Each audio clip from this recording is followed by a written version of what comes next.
नमस्कारम सद्गुरु। मंदिर में अपना नाम, नक्षत्र और गोत्र बताकर पूजा करने का क्या महत्व है? ये चीजें बहुत महत्वपूर्ण थी जब देवताओं को एक खास तरह से बनाया जाता था। जब मैं कहता हूं कि देवताओं को एक खास तरीके से बनाया जाता था, देखिए ये सब एक बड़ी खिचड़ी बन गया है। ये एक बड़ी खिचड़ी बन गया है क्योंकि इस संस्कृति को जीवन की अभूतपूर्व जटिलताओं को समझकर बनाया गया था। लेकिन वे साधन और संस्थाएं जिन्हें इसे एक पीढ़ी से दूसरी पीढ़ी तक पहुंचाना था, वे पिछले 1800 सालों में बाहरी हमलों वगैरह की वजह से बुरी तरह से बिखर गए। like that. Otherwise, this is a very sophisticated science. वरना ये काफी प्रभावशाली विज्ञान है। उन दिनों हर आदमी हर मंदिर में नहीं जाता था। कुछ मंदिर थे जो सभी की भलाई के लिए थे, वहां हर कोई जाता था। लेकिन किसी खास वजह के लिए लोग अपने कुल देवता के पास ही जाते थे। यहां तक कि आज भी उनके अवशेष मिलते हैं। लोग वहां जाते हैं, लेकिन हो सकता है कि यह देवता अब वैज्ञानिक समझ के आधार पर न बनाए गए हों। तो कुल देवता क्यों बनाए गए? आज अगर कोई 100 साल पहले मरा था, तो भी खुदाई करने पर अगर उनको एक छोटी सी हड्डी भी मिलती है, तो वो उसे लेबोरेटरी में ले जाकर डीएनए चेक करके और आपका डीएनए चेक करके बता सकते हैं कि ये आपके दादाजी थे, है कि नहीं? अगर कोई 10,000 साल पहले भी मरा हो और अगर उन्हें कोई भी अवशेष मिलते हैं, आज आप इजिप्ट के ममीज को ले सकते हैं जो कम से कम 4,000 साल पुरानी है। आप इस मम्मी का डीएनए लेकर इजिप्ट में उस बंदे को खोज सकते हैं जो अभी सड़क पर विरोध कर रहा है कि वो तूतनखामेन का वंशज है। संभव है ना?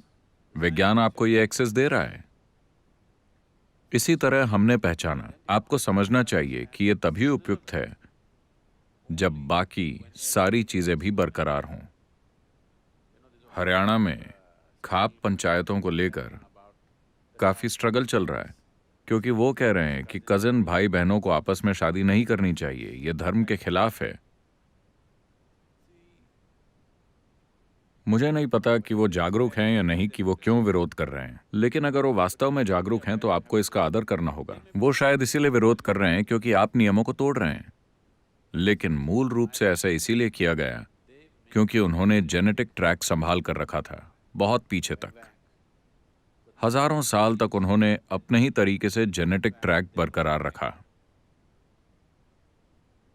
कभी आपस में नहीं मिलाया, ना कुछ ऐसा किया जिससे ये ट्रैक डिस्टर्ब हो, ताकि वंश में अच्छे बच्चे पैदा हों। इतना ही नहीं, आप एक ऐसी शक्ति बनाते हैं जो इस ट्रैक के साथ साथ चलेगी। जरूरी नहीं है कि आपके कुल का हर व्यक्ति मंदिर जाए। आप जाइए और प्रार्थना कीजिए, इसका लाभ सबको मिलेगा क्योंकि हम सभी आपस में जुड़े हुए हैं। आने वाले समय में मेडिकल साइंस में भी ऐसा होगा। अगर उनको कोई शुद्ध जेनेटिक मटेरियल मिलते हैं, शुद्ध जेनेटिक लाइन का मतलब है कि वो लोग कुछ ऐसा कर सकते हैं कि कुछ ऐसा ढूंढ लें जो आपके डीएनए के लिए काम करे। उसे बस हवा में स्प्रे कीजिए। जिन भी व्यक्तियों का डीएनए उस तरह का होगा, उन्हें तुरंत फायदा होगा। अभी वे लोग कह रहे हैं कि एशियंस का डीएनए एक तरह का है और उन्हें आसानी से डायबिटीज हो जाती है। अमेरिकन्स का डीएनए ऐसा है, उन्हें कुछ और हो जाता है। क्या वो ऐसा नहीं कह रहे? तो अगर आप बस एक सप्लीमेंट डाल दें एशियन या अमेरिकन या यूरोपियन लोगों के भोजन में, तो आप लोगों की जीवन शैली बदल सकते हैं। ऐसा हुआ भी है। यूनाइटेड स्टेट्स में ऐसा हुआ है कि उन्होंने कुछ चीजें अपने ब्रेड बनाने और बाकी कई सामग्रियों में डाली। कई बीमारियां जिनसे वो 40-50 के दशक में पीड़ित थे, वो अब खत्म हो गई हैं क्योंकि लोगों का डीएनए वैसा है और उनका इलाज कर दिया गया उनके जाने बिना। आज की जनरेशन को ये पता भी नहीं है, लेकिन ये उनकी ब्रेड का हिस्सा है। वो कुछ चीजें खा रहे हैं और कुछ चीजों का अपने आप इलाज हो रहा है। उदाहरण के लिए 50 के दशक में यूनाइटेड स्टेट्स में बड़ी संख्या में लोग डायबिटीज से ग्रस्त थे, जो कि अभी भारत में हो रहा है।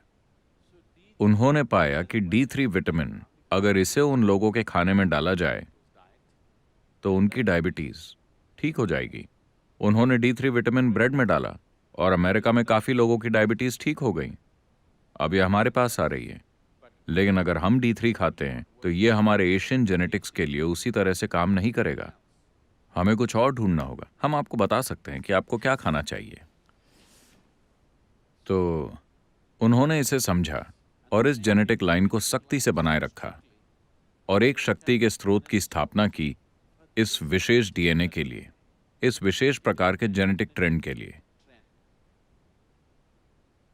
और जब वे वहां जाते हैं तो वो ऊपर बैठे किसी भगवान से ये सब नहीं कह रहे। वे बस ये रजिस्टर करा रहे हैं कि ये मैं हूं, मैं इस वंश से हूं, ये मेरा गोत्र है, ये मेरा नक्षत्र है, ये मेरा कुल है।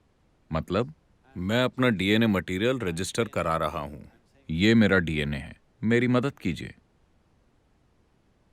ये सबसे वैज्ञानिक तरीका है। विज्ञान जो खराब हो गया, टेक्नोलॉजी सही तरीके से ट्रांसफर नहीं हुई, आज ये सब खिचड़ी बन गया है। इसलिए ये अब पहले जैसे काम नहीं करेगा। अगर उन्होंने जेनेटिक लाइंस को बनाए रखा होता तो वो उसी तरह से काम करता। लेकिन अभी आपको पड़ोस की लड़की से प्यार हो गया, वो कोई भी हो सकती है। आपकी पसंद उन चीजों को बनाए रखने से ज्यादा अहम हो गई है। मेरा मतलब समाज बदल गया है, तो उन चीजों का अब मतलब नहीं रहा। लेकिन जब चीजें सही तरह से बरकरार थीं तो इसका महत्व था। ये जीवन की एक बेहतरीन समझ थी, जेनेटिक्स की और उसके काम करने के तरीके की एक बेहतरीन समझ।